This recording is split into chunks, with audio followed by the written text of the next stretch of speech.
If you are interested in OpenTelemetry and you are looking to fully observe your Kubernetes cluster using only the OpenTelemetry collector, then this episode is for you. Welcome to Is It Observable? The main objective of Is It Observable is to provide tutorials on how to observe a given technology. Today's episode is part of the OpenTelemetry and Kubernetes series, where we already covered several topics, such as the introduction to OpenTelemetry, what is the OpenTelemetry operator, and how to observe your ingress controllers, and more. Today's episode will be focused on how to observe your Kubernetes cluster using the OpenTelemetry collector. If you enjoy today's content, don't forget to like and subscribe to the channel. So let's see what you're going to learn out of this episode. We will start first with an introduction to the OpenTelemetry collector. We will look at the various components provided by the core collector. Then we will look at the components from the collector Contrib. We will study receivers and processor useful to observe our Kubernetes cluster. And as usual, we will jump into a tutorial. OpenTelemetry is a standard that helps us to create measurements from our application. OpenTelemetry supports several observability signals, traces, that is globally stable for each language and provides either auto instrumentation libraries or manual instrumentation. Metrics. The spec has been in GA and most of the language provides either an alpha version or a stable version. Logs is currently not fully implemented. The spec is under construction, so be patient. And last, Signal recently added the continuous profiling. The implementation is not there yet. OpenTelemetry has two main components: the instrumentation library that helps us to produce measurements from our code, and the collector that helps us to process our measurements and forward them to our observability backend of our choice. The collector is not mandatory, it's in fact an optional component, but I'm pretty sure that it will be probably required to process our future OpenTelemetry logs. Like explained in the episode introducing OpenTelemetry, the collector could be deployed in several ways. In agent mode, the collector instance will be running close to your application on the same host, like a sidecar container in Kubernetes, for example. Or a gateway, so we can have one or more collector instances running in a standalone service per cluster, per data center, per region, whatever you name it, and this receives the measurements to forward it back to any observability backend of our choice. The recommended deployment is the following one. Deploy your collector in agent mode to collect local measurements and use several collectors to forward your measurements to your observability solution of your choice. The idea of the collector is to receive measurements, eventually process the measurements, and then forward it to one or several backends. The collector would be there to keep our code agnostic. We only import and use the standard OpenTelemetry libraries in our code and do all the vendor transformations and export using the collector. The collector will require to build a pipeline for each signal. So we would have a pipeline for traces, a pipeline for metrics, a pipeline for logs, and probably other pipelines for the other signals supported by OpenTelemetry. Similar to agent log collector and forwarder, the collector pipeline would be a sequence of tasks, starting by the receiver. So it will be a sequence to collect metrics, traces from various sources. Then we will have a sequence to process, so we could add, delete, manipulate the data at the end during the processor sequence. And last, we have a sequence to forward our measurements. Side of this, the collector also provides extensions. Extensions provide capabilities to extend the behavior of the collector. Usually, extensions are used for implementing components that can be added to the collector, but which does not require an access to the telemetry data.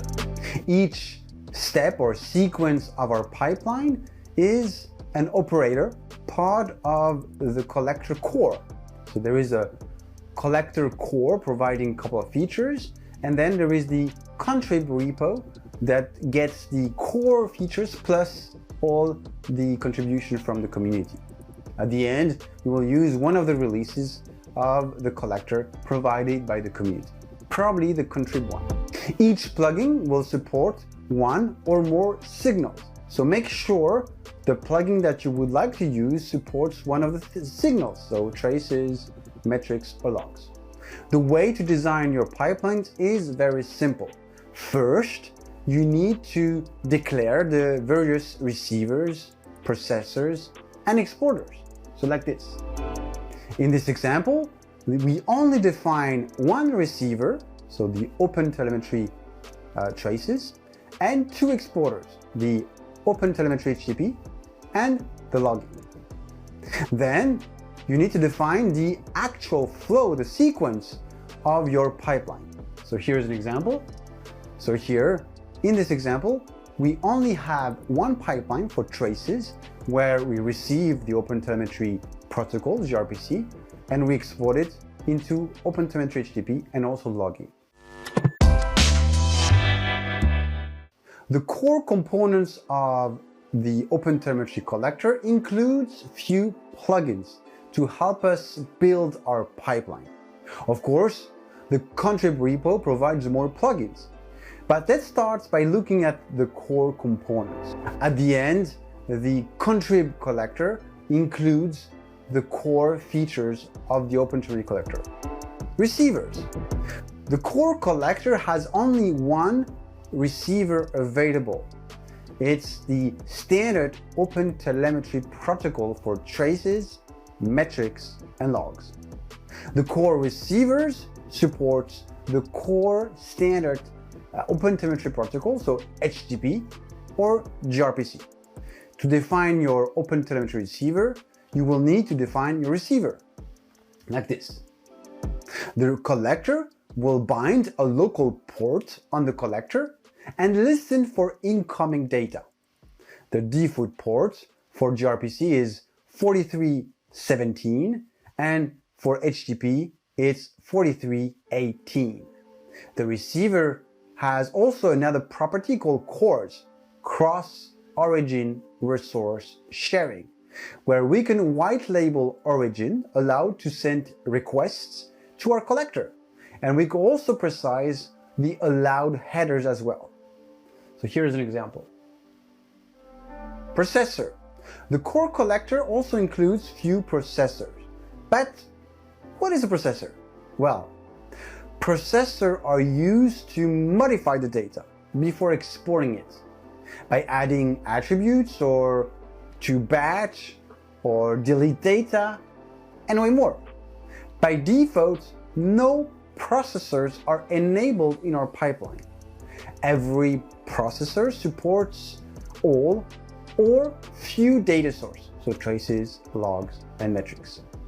The order of the processor is really important.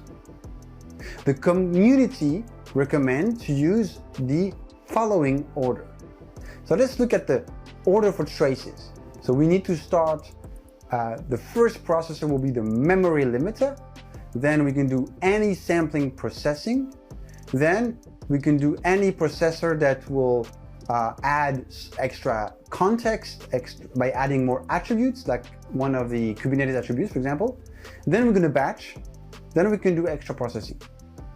For metrics, obviously there is no sampling, So we will use the memory limiter, and then any process that will add context, so attributes, and then we're going to batch and probably add other processors.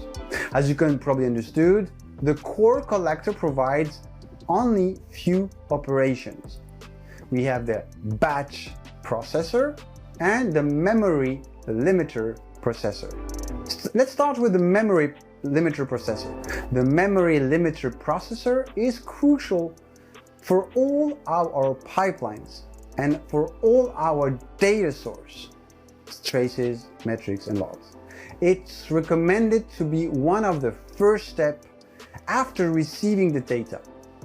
Memory limiter will control the memory usage and avoid phasing out of memory situation. The memory limiter uses soft and hard limits. When the memory usage exceeds the soft limit, then the collector will drop data and return errors to the previous step. Normally, it's going to be the receiver. If the memory is above the hard limit, then the processor will force the garbage collector to free some memory. And of course, like before, the data will be dropped as well. When we come to a normal situation, so the memory drops, we are becoming normal again. Then the operation is resumed and no data is dropped and no garbage collector is supposed to run. In the settings of the memory limiter, there are no soft limits available. Because in fact, the soft limits, it's a calculated value with the help of two other parameters. So here is the calculation. So soft limit equal hard limit minus spike limit. So let's have a look at the various parameters. So we have the check limit. So by default, it's 0. It's the time between two measurements of the memory. It's recommended to set this value to 1 second. Then we have the limit underscore MIB. It's in fact the hard limit expressed in bytes. Then we have the spike limit MIB. So usually it's 20% of the limit. So it's the maximum spike expected between two measurements. So the value, of course, due to the calculation, needs to be less than the hard limit. You can also define the limits based on percentage. So we have the limit underscore percentage. So it's going to be the percentage of the available memory on the OpenTelemetry collector. And you can do the same thing with the spike underscore limit percentage as well. So here is an example of a memory limiter. Batch processor. Batch supports all the data source and will place the data into batches. Batching is important because it will compress the data and reduce the number of outgoing connections to send the data to your backend. Like explained previously, batch needs to be added in all of your pipeline after any sampling processor. Batching operator has several parameters. We have the send underscore batch size. The default value is 9,192, and it will be the number of spans or metrics or logs that will be put in the batch. Timeout. The default value is 200 milliseconds. It's the time duration after each data transfer. And we also have the send batch max size. So it's a maximum value for the upper limits of the batch. So here is an example of a batch processor. Exporters. The default exporters are OpenTelemetry HTTP or gRPC for logs, metrics, and traces. And there's another exporter, the logging. So let's start with the OpenTelemetry protocol, so HTTP. There is only one parameter that is required, it's the endpoint. So it's going to be the target URL to send the data to. For example, we can do HTTP / is it observable on the port 4318. And in fact, for each of those signals, the collector will add at the end of the URL the rest of the path. So it could be v1 / traces for traces. It's going to be v1 / metrics for metrics and v1 / logs for logs. But if you have a custom path to send either traces or metrics or logs, there's another optional parameter called traces_endpoint, where you will precise the full endpoint to the traces. You can do the same thing, of course, with the metric_endpoint and of course with the logs_endpoint. If you need to handle SSL handshake with your Observability backend solution, you can also define the TLS settings. So here's an example of a TLS configuration for the HTTP protocol. TLS will precise how the collector will manage the SSL handshake. By default, the collector will compress the data in gzip format. To disable the compression, make sure to add the settings compression equal none. On the gRPC side, it's going to be similar, but it has less parameters. You only have the endpoint and of course the TLS settings, and also gRPC will also compress the content in gzip. So if you want to disable it, make sure to add the right settings. The compression equal none. Logging. Logging is one of the operators that you will probably use quite often to debug your pipelines. Logging accepts a couple of parameters. So logging level, so by default it's info, but you can set it to debug if you want. You have the sampling initial, so it's the number of messages initially logged each second.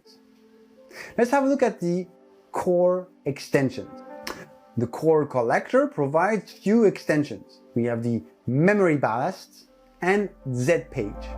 Similar to the memory limiter, memory ballast, it's also a recommended extensions that you will probably need to use to control the memory consumptions of the collector. So first, what is a memory ballast? Well, it's a way of optimizing the number of garbage collector triggered by our system. The ballast at the end of the day increase the size of the heap to reduce the number of GCP cycles. And by reducing the GCP cycles, we indirectly reduce the CPU usage. The memory ballast can be configured with the size, _MAB corresponds to the ballast size. We can also define it in percentage, or the size in percentage, and it will be basically the percentage of memory available for the collector. If you're using limits for Docker or Kubernetes, then ballast size would be memory limits multiplied by the size in percentage divided by 100. zpage. zpage is a format introduced by OpenCensus. This extension will create HTTP endpoint to provide live data for debugging different components of the collector. The OpenTelemetry collector, Contrib, provides lots of plugins, so we won't going to be describing all of those operators because it will take forever and it's not going to be very interesting for you. Let's present few operators for each collector pipeline. So starting with the receivers. Receivers are crucial because it's the ability to connect to third-party solutions and collect measurements from it. We can almost separate the receivers in two distinct categories. We have the listening mode, where the collector will receive data from the third-party solution. And then we have another mode called the polling mode, where the collector reaches out to the solution to collect the data. In fact, most of the receivers for tracing are working in a listening mode. That's the case for, of course, OpenTelemetry, HTTP, and gRPC, Amazon X-Ray, Google PubSub, Jaeger, OpenCensus, Zipkin, and way more. But there are more receivers for metrics. In metrics, there are less listening plugins, but there are few of them. So CollectD, Google PubSub, Kafka, OpenCensus, Simple Prometheus, vCenter, and so on. On the other way, there is a large number of receivers for metrics in a polling mode. So here is a list of all the polling operator in terms of metric receivers. From the list, we could be interested in specific operators or receivers that will connect to database, to web servers, to broker, to operating systems, to the hyperscalers to collect metrics. But also there is another one very interesting called Kubelet and Kubernetes clusters, and also Prometheus and host metrics that we're probably going to use later on.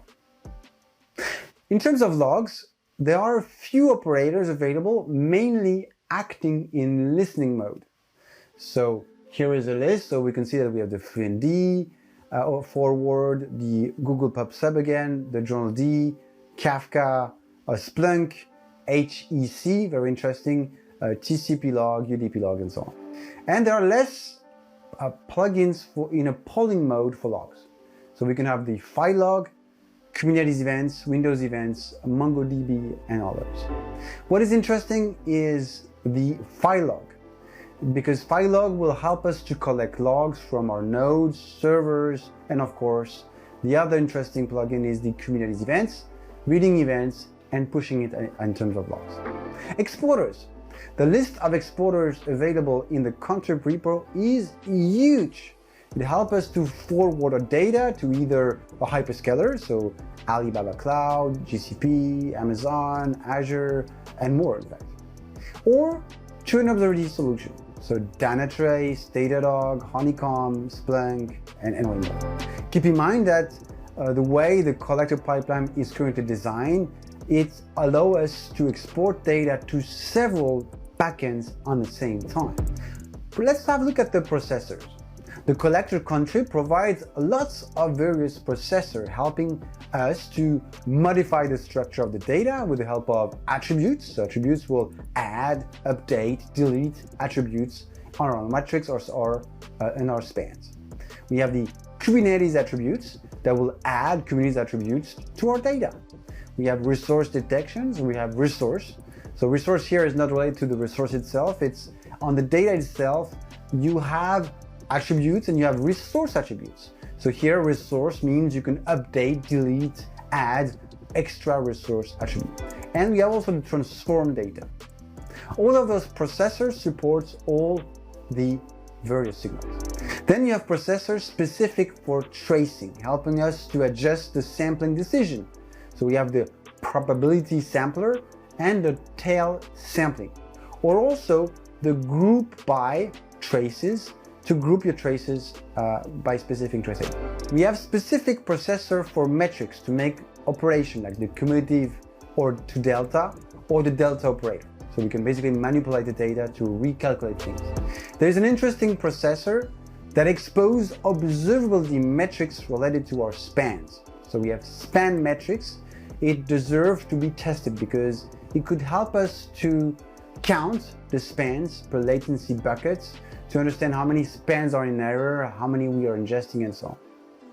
But you will see that you will probably use often transform, attributes, and if you use Kubernetes, Kubernetes attributes. So let's have a look at the core extensions.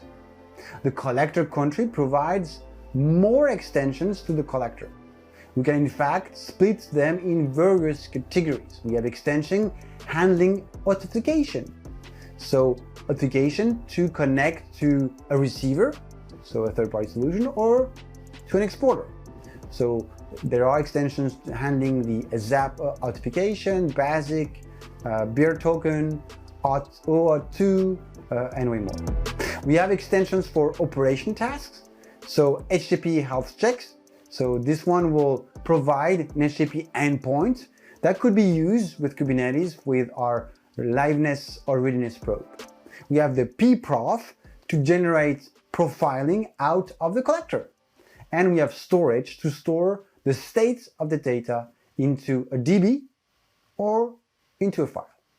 And we have sampling. This is really specific for Jaeger. So we have the Jaeger remote sampling to control the sampling decisions. And then you have a very powerful extension that you will probably going to use. It's called Observe. Observe helps us to discover network endpoints or Kubernetes pods or Docker containers or whatever you want. So other components, so receivers, can subscribe to an Observer instance and be notified of an incoming data or incoming endpoint or pod or node.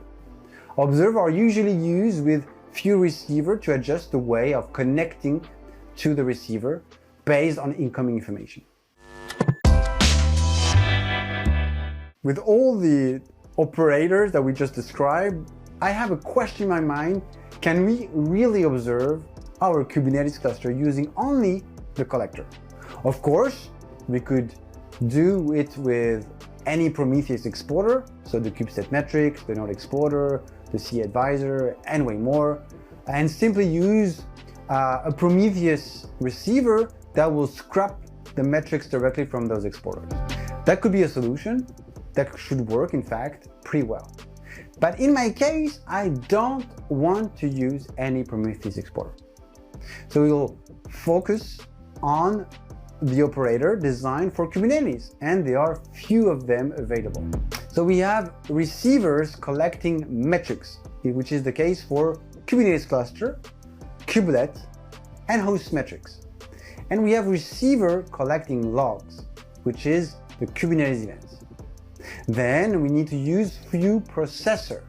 Of course, the recommended processors, so the memory limiter and the batch processor. But we're going to use also the Kubernetes attributes to add more context to our data, but also transform to add more attributes in the top of our metrics or logs. So let's first have a look of our various receiver that we are going to use. So the Kubernetes cluster. So here is the link to the Kubernetes cluster GitHub Contrib repo. This receiver collects cluster level metrics from Kubernetes API. So it would mean that this receiver will require to have specific rights to collect the data. This receiver provides different way of handling the notification. So we can do it either with a service account. So it's the default mode, in fact. So it requires to create a service account, having a cluster role, and to be able to read and watch most of the Kubernetes object of the cluster. Or you can also authenticate with a kubeconfig. So you have to map a kubeconfig file that will allow the collector to interact with the Kubernetes API. The receiver has several optional parameters. We have the collection interval, it's a time to scrap and collect the data. We have the node underscore condition to report only node in a particular conditions. We have the distribution, so it's Kubernetes, but you can also set it to OpenShift. We have the allocate underscore types to report, could precise the type of data that we are interested. So we can focus on CPU, memory, ephemeral storage, and storage. This plugin will generate data with resource attributes. So if your observability solution is not supporting resource attributes in the metrics, make sure to convert your resource attributes into labels. Kubelet stats receivers. So here is the link to the repo. Similar to the Kubernetes cluster, this receiver plugin will interact with Kubelet API exposed on each node. To be able to interact with Kubelet, you will need to handle the notification using the TLS settings or with the help of a service account. If you use a service account, make sure, similar to the previous receiver, to give the rights to list, watch most of the Kubernetes object. Because this receiver requires to have the node information, you can either utilize an environment variables in the collector to specify which node is currently involved. So here is an example. Or we could combine it with a powerful extension that I just described, the observe. So for example, here is first the extensions, we describe the extensions, and then we describe our receivers. In this example, the endpoint and the kubelet endpoint port is basically variables that will be provided by the observer. Then we can add extra metadata using the parameter extra underscore metadata underscore labels. And metric group to specify which metrics we should be collected. By default, it collects metrics from containers, pods, and nodes, but you can also add volumes as well. To get more details on the usage of the node and the host, we could also use another receiver, the host metrics. So here's the link to the host metrics receiver. Kubernetes event receiver. So here is the link to that receiver. This receiver will collect events from the Kubernetes API and create OpenTelemetry logs. Similar to the previous receivers, you will need obviously specific rights to interact with the API. So either with the kubeconfig or with a service account. This receiver also offers the ability to filter the events for specific namespace with the parameter namespace. By default, that namespace will be equal to all, but you can basically make a list of namespaces. The processors. We have the Kubernetes attributes. So here is the link to the processor Kubernetes attributes repo. We will, of course, use the Kubernetes attributes that will add extra labels to our Kubernetes data. This processor collects the information by interacting with the Kubernetes API. Therefore, similar to the receivers, you will need to precise how you want to authenticate the processor with the Kubernetes. So either with kubeconfig or with a service account. You can specify extra labels you want to add using the extract operation. Here is an example. You can see that we use extract and we use the metadata kubernetes_pod.name, pod.uid, and so on and so forth. Metric transform. So here's the link to the metric transform processor. This processor will help us to rename metrics, to add labels, to rename labels, delete data points, and more.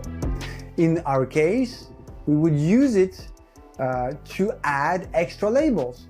So we probably want to add the cluster ID, the cluster name, on the top of the metrics that we report. These labels would be crucial to help us to filter, to split on several clusters, especially if we observe several clusters. Last, we don't describe exporters that we should use, but you will need to use an exporter for metrics produced by those metrics receivers and one for the log. In this tutorial, we will use the OpenTelemetry collector to observe our Kubernetes cluster. It will be the perfect exercise to use the various receivers and processor explained for Kubernetes.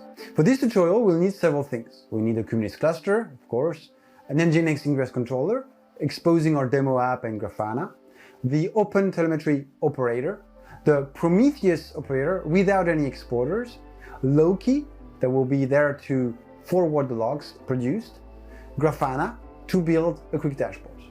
We will build the right metrics and log pipeline to export the metrics to Prometheus and the logs using the Loki export.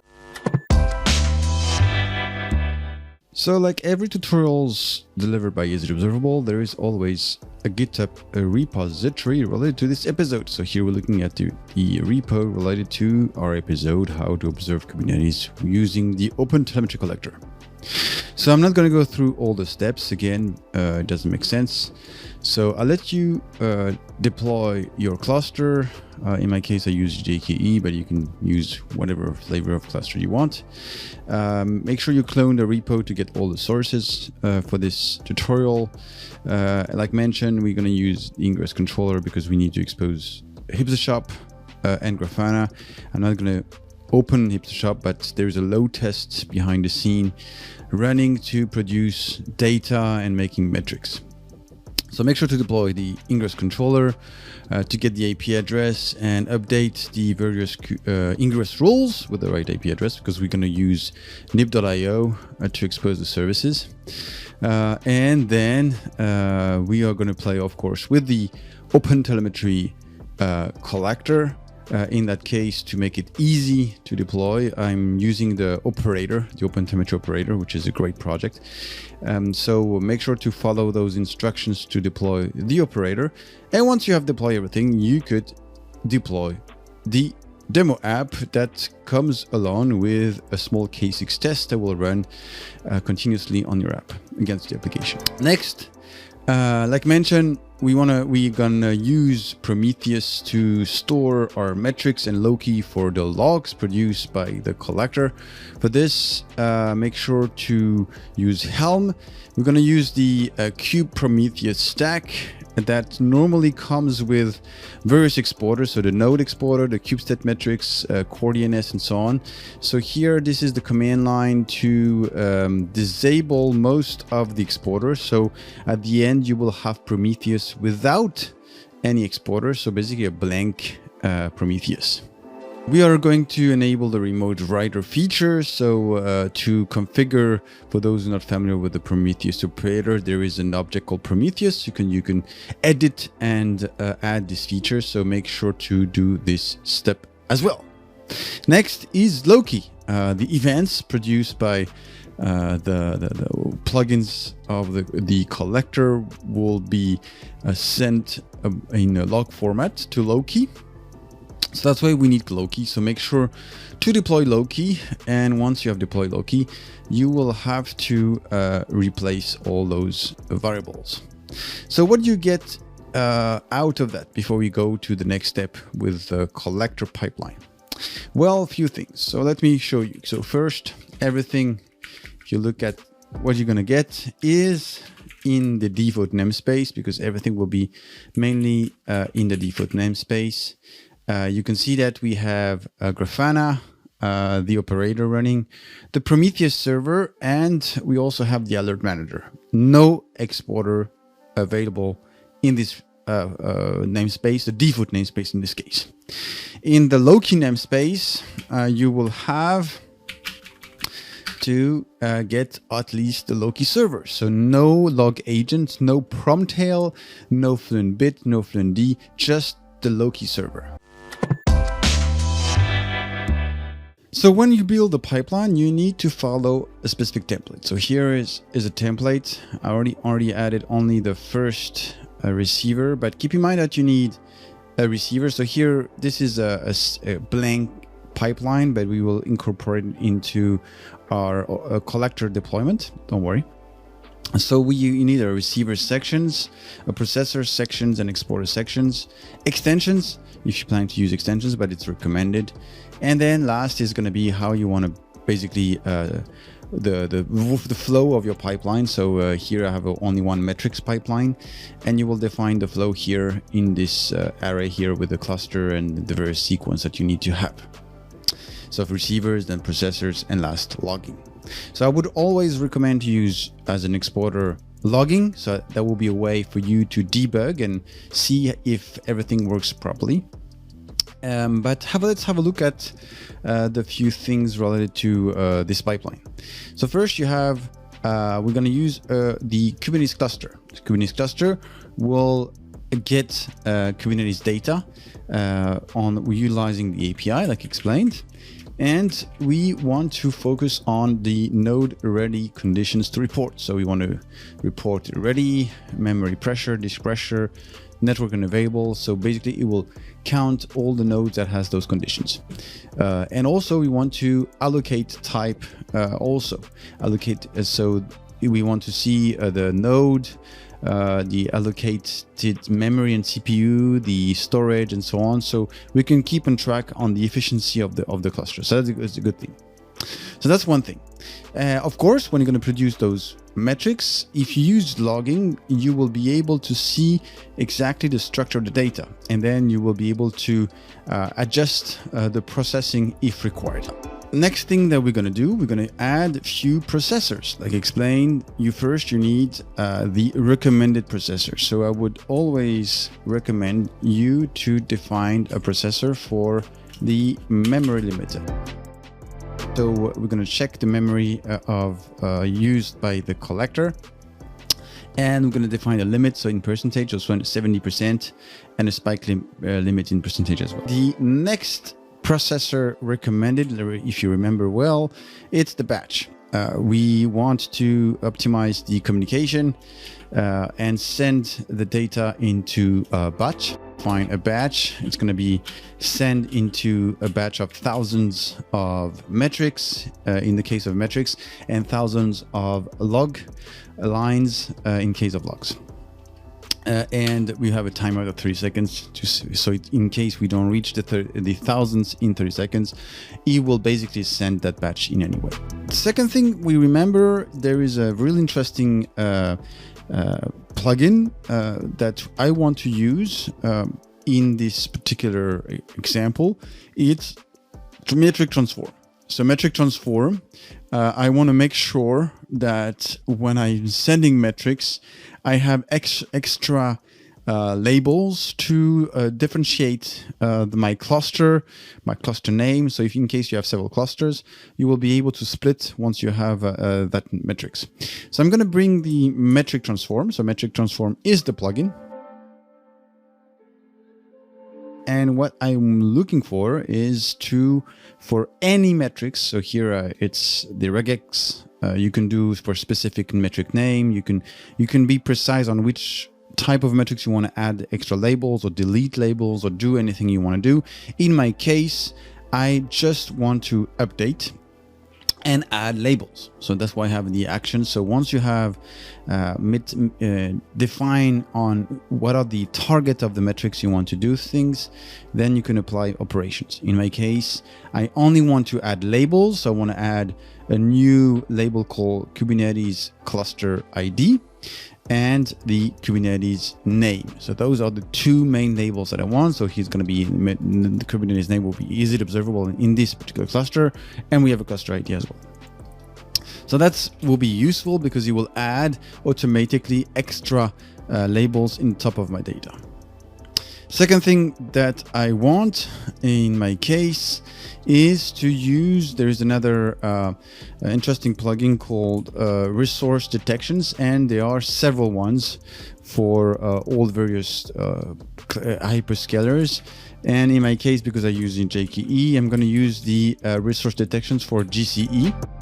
So it will basically add also a couple of labels related to the region, to any type of metric. So that will be also interesting for you to add in top of your metrics. Second thing, like mentioned, is the Kubernetes attributes. There is a really interesting plugin processor. It's the Kubernetes attributes that will add labels interacting with the Kubernetes API. These Kubernetes attributes will interact with the Kubernetes API. So that's why you need to precise the authentication type. In my case, I'm using the service account, and you'll see that when I deploy, I will use a specific service account. I will give all the rights required for all the various plugins used for the Kubernetes cluster. I will filter with the node name, and here I'm extracting a couple of different metadata. So now I'm adding a couple of some predefined processors. So let's add that to the pipeline. So here you can see that the processor is fully empty. So here I'm going to start like recommended by the memory limiter. So I'm taking the name here, copy, and I'm putting here in the array. And then the next step, remember batch will be after adding some stuff. So I'm going to first do metric transform. Then I'm going to use the Kubernetes attributes. And I'm going to use the resource detections GCE, and then I can do batch. So the other thing which is I explained is to add some extensions, and at least one extension called the memory ballast. So that will control the behavior of the GCP. So let's add the memory ballast here. So here I'm setting the size of the ballast to 20%, and I will control the way the garbage collector will be running here.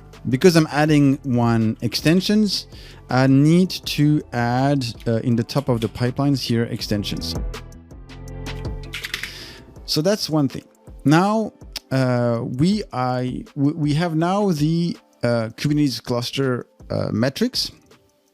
What I want is to use another receivers to help me to collect kubelet stats. So in the receivers, I'm going to add just after this here a sections where I'm using a receiver creator. Receiver creator is a block where you can add different receivers. And those receivers could basically listening for an observer. In my case, I'm going to use an observer. Remember, observer is an extensions, and these extensions allow you to detect changes. So let me first define the extension. So I'm going to, after the memory ballast, it's another extensions. I'm adding here the observer. So it's going to use again a service account. I'm going to use a variable for the node name, and I want to observe pods and I will observe nodes, which means it will help me to detect new nodes or new pods come in this cluster. And similar to the pipeline, I'm adding the observer here in the service section, and now I can create my kubelet stats. Because my kubelet stats, I want this receiver to basically subscribe to the Kubernetes observer. For this, I'm going to add a receiver, but this receiver needs to subscribe to this observer. And for this, I'm going to use what we call a receiver creator. The first section is watch observer. So here I'm subscribing to a specific observer, so Kubernetes observer, and this observer will give me new variables, like explained. And then in this receiver creator, I'm defining several receivers, in my case only one, that will subscribe to it. So it's the kubelet stats. And the rule, I'm saying that I want to take the Kubernetes node as a rule, and then I'm using the configuration for that plugin for the receiver. So we can see that we have a service account, and here the endpoint basically will be collected through the observer directly. Once we have this new receiver, I need to add it in the pipeline. So I'm not going to copy the kubelet stats because the name in the pipeline is part of the receiver creator. So I'm going to add the receiver creator here and put it here. So I have the receiver creator as a receiver, and this, because it's a metrics, it will go through all those steps.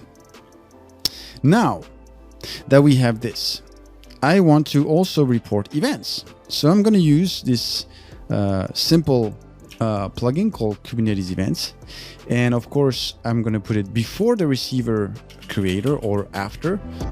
And this one is going to be basically authenticating with service account, and this is 9 things, and it will produce, it's a receiver that produces logs. So now that I have this, it means that I need to create another pipeline. So I'm going to add another pipeline here, so logs. So in my case, the receiver would be, and then I need to define processor. So I'm going to add also the memory limiter. So that's will be required in the case. I'm going to do the batch as well to send it into bulk.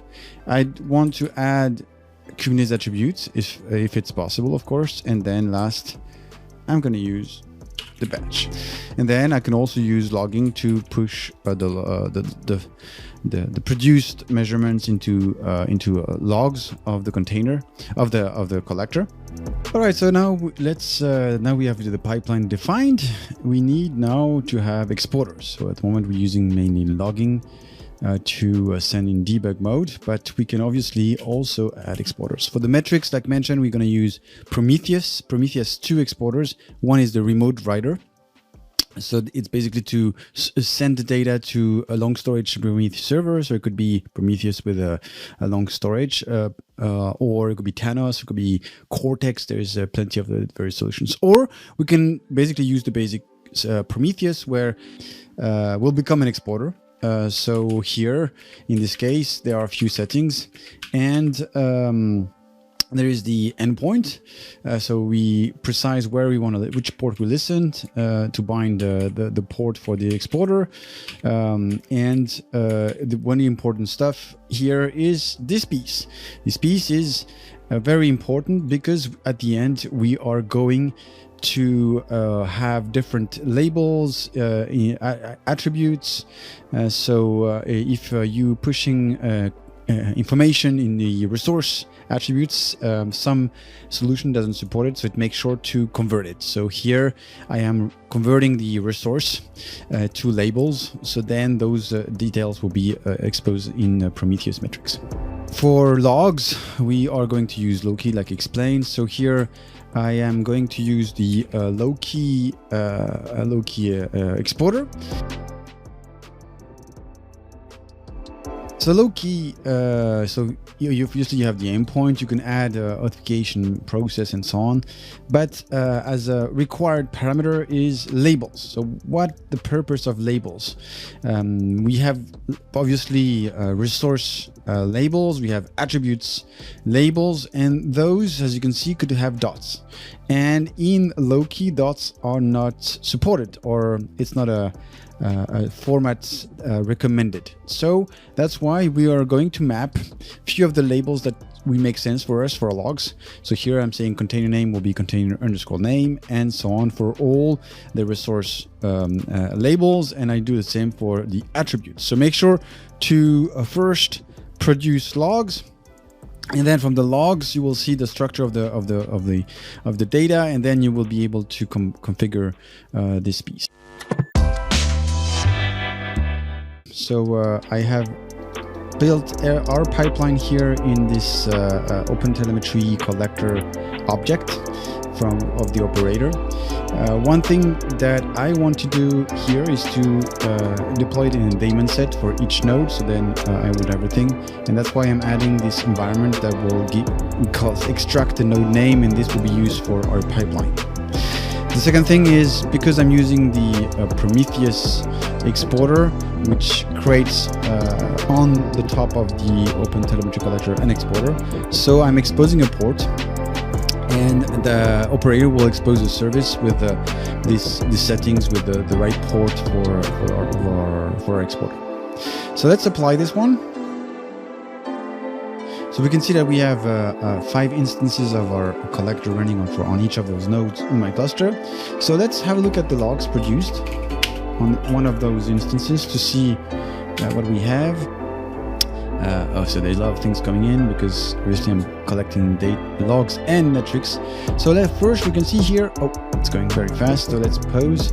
So here first we have, you can see that we have some metrics. So resource metrics, we can see that we have the resource labels here, the data points, we can see all the data and the description. So make sure to define logs, so then you can adjust and add or remove the attributes based on your pipeline. Similar to that, we should have also logs that are produced. So let me search if I find some logs. Here it is. So you can see here on the log, so here we see that it's a log record. We have the various attributes, and as you saw in the pipeline, we already did the translations, but this is a way before you configure low-key, check out the attributes that are pushed in the format of the attributes, so then you can convert them properly. This is what I did. Same thing for the resource, and if you have records, you can do the same thing as well. The collector exposes service, so if I could get SVC, I will have our simple collector, which is here, and if I do a kubectl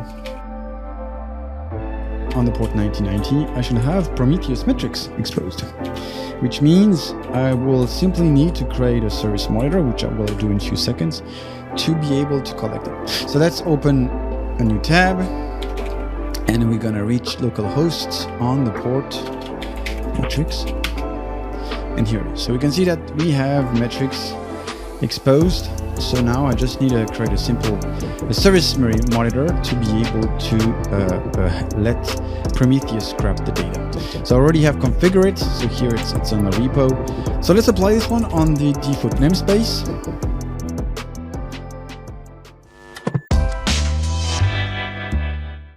So let's have a look at Grafana. So here is my URL. And let's explore the data. So first thing what you need to do, obviously, is to connect your low-key data source. So make sure that you put the low-key is the low-key service and the low-key namespace. And let's test it. So everything is going fine. We can explore the data if you want. Let's have a look at Prometheus. And look at the metric explorer browser.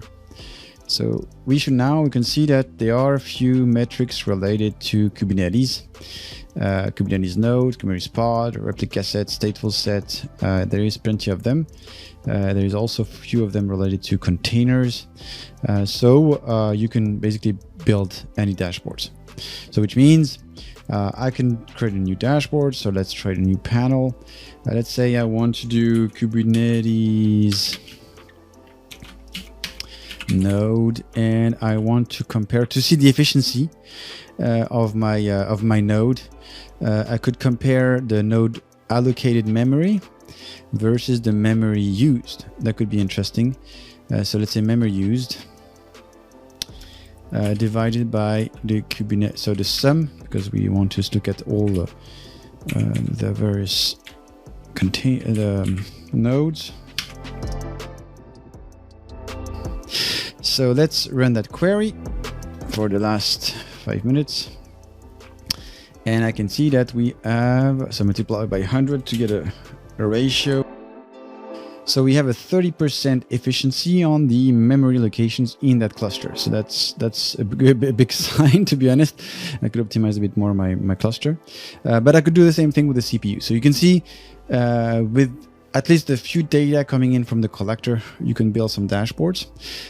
So that's from the metric perspective.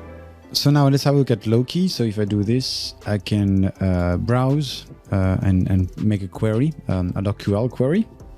So I'm interested on only the logs with the object pods. So if I run that query, I will see all the various events and the structure of the logs itself. So then I will be able to create the right query. That's it for today's episode related to the OpenTelemetry collector. Specifically on how to observe your Kubernetes cluster using the OpenTelemetry collector. As you can see, the collector provides lots of plugins, allowing us to collect metrics, to process, and to export back. So we expect to have lots of updates soon, especially if logs will be supported and added, because the collector will be a crucial component to parse and to build log pipelines directly from our collector. If you enjoyed today's content, don't forget to like and subscribe to the channel, and see you soon for another episode. See you.